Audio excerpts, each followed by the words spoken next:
A while back, I rewatched the King of the Hill TV series. I find it more relevant to my life today rather than 20 years ago when I was in my teens. For those of you who don't know, it's a cartoon sitcom about a Texan, Hank Hill, who is a proud salesman of propane and propane accessories. Every episode follows a down-to-earth everyday problem that he or someone in the neighborhood is facing. I love how dull the whole series presents itself as a cartoon. I really do mean that as a compliment. In the age of most animated shows needing to one-up themselves with more and more obscure settings with higher and higher stakes, King of the Hill stands as a sitcom from a simpler time. Some of the episodes hit with eerie relevance to problems you face as an adult. From facing everyday fears, dealing with the breakups or divorce, and the need for good people and a change in mindset, they all hit you one episode after another. The episode of Buckley dying in a propane accident really brings things into perspective. After the accident, Hank, who sells propane and propane accessories, now finds himself worried of being anywhere near the very product he loves to sell. What if he suffers the same fate as Buckley? Although he always knew the risks of the flammable substance, witnessing the death of someone he knows demonstrates the uncertainty in front of him. Later, at Buckley's funeral, Khan, the neighborhood's Laotian Buddhist, tells the story of two tigers, which I'll retell here. A man gets chased by a tiger until he falls off a cliff. Before he hits the ground, he grabs onto a branch. He looks down below, and another tiger is waiting for him at the bottom. The man can't climb back up or drop to the bottom, as both will lead to his death by tiger mauling. He notices a wild strawberry, ripe and red, on the branch he hangs from. He plucks it. He eats the strawberry, and it's the sweetest strawberry he's ever eaten. In my interpretation, the two tigers represent our fear of the past and the future, and how we can oftentimes have little control over either of them. The man hanging from the branch between both of these tigers represents how hectic our lives can feel in the present as we concern ourselves about moments prior and those yet to come. The strawberry represents the opportunity we have to find a way for us to immerse ourselves in the present and enjoy what we have now. Our lives might feel as though we are attacked by two tigers, but even if those two tigers are very real, they should never dissuade us from finding the wild strawberry we can enjoy before we have to face whatever's next. Another episode of the same season came on which revolved around Bill Dauterive, a friend of Hank Hill who is divorced and an all-around depressed Eeyore of the neighborhood. Although the divorce happened quite a while ago, it's now the Christmas holidays, which are very hard for Bill. Hank eventually catches Bill trying to kill himself. Luckily, Bill tried to end it by jumping off of his one-story house, so he landed on the ground with barely a scratch. After that, Hank and Bill's other friends keep a watch on him so he doesn't try to kill himself again. Although Bill's other friends falter to aid him, Hank rises above and beyond to help Bill through his hard times. Hank forfeits his vacation days to stay close, gets his wife to set Bill up with one of her friends, and endures having Bill along with the pet iguana at a family dinner.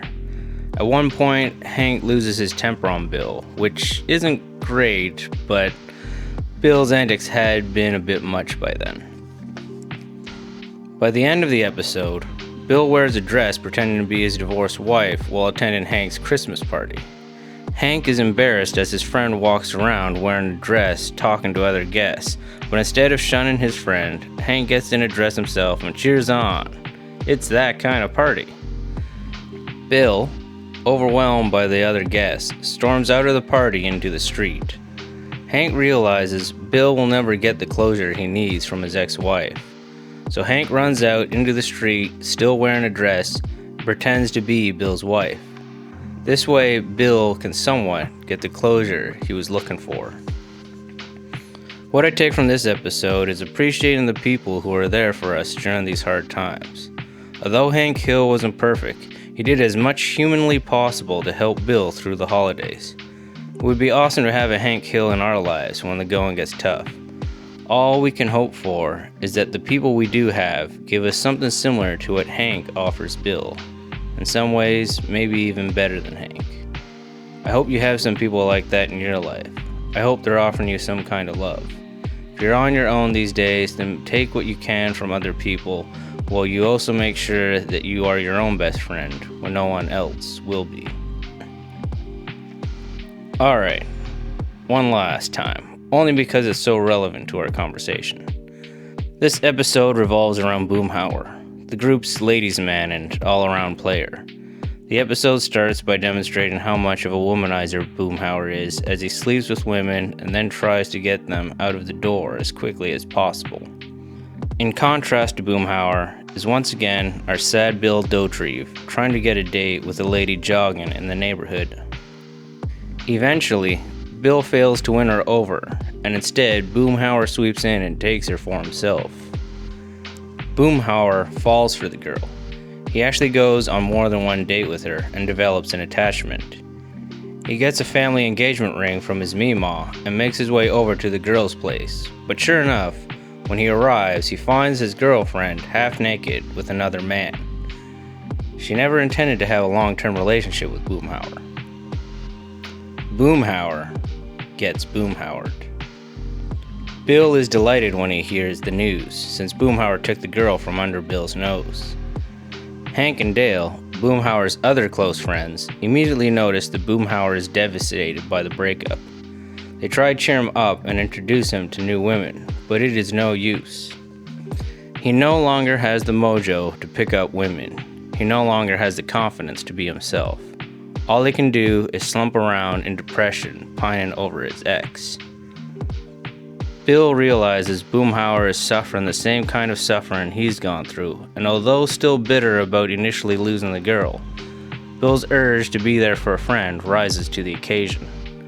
Pushing Hank and Dale out of the way, Bill lifts his saddened friend out of the bed and carries him to the car and drives him to a scenic hill looking over the town. There, they talk about things over a beer while Bill consoles Boomhauer. No one knows grief the way Bill does, so he speaks a hard truth only he would know. You're in hell now, Boomhauer, and the only way out is through a long, dark tunnel, and you're afraid to go in, because there's a train coming at you carrying a box cart full of heartbreak. Well, let me tell you something. All you can do is let it hit you, and then try to find your legs and get yourself out of that tunnel. I love how honest the quote is. Those who try to sugarcoat it by saying things are going to be hunky-dory right away can come off as insincere and even make the situation worse when the pain is still there the next day. The shitty feelings have a way of sticking around, and all we can do is face the music, or train, as Bill would put it. It's tough, it hits us hard, but it's important to realize it's not the end. There's light at the end of the tunnel.